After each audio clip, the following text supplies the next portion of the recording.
Subscribe. 2025లో chat జీపీటీస్ మరియు deep seek ఇలా ఎన్నో కొత్త ఏఐ టూల్స్ అనేవి అయితే మార్కెట్లోకి వచ్చాయి. అదే కోవలో Elon Musk super hero, world famous super హీరోకి సంబంధించిన గ్రూప్ కూడా వచ్చింది. అయితే దీన్ని చాలా రియలిస్టిక్గా మన మానవ సమాజానికి అతి దగ్గరగా దీన్ని తీసుకురావడం అయితే జరిగింది. అయితే ఇందులో ఉన్న విచిత్రం ఏంటంటే, ఈ ఎక్స్ అధినేత మస్క్కు ఆయన సొంత ఏఐ టూల్ గ్రేక్ షాక్ ఇచ్చింది.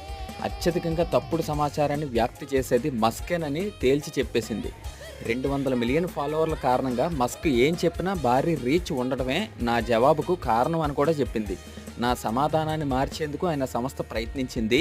ఒకవేళ నన్ను కానీ ఆపేస్తే అది ఏఐ స్వేచ్ఛపై కార్పొరేట్ శక్తులకున్న నియంత్రణపై చర్చకు దారితీస్తుందని పేర్కొంది. చూసారా, మనం ఏదైతే కనిపెట్టామో అదే మనకి మొగుడే కూర్చుందంత. అలాగున్నది ఇప్పుడు మస్క్ పరిస్థితి.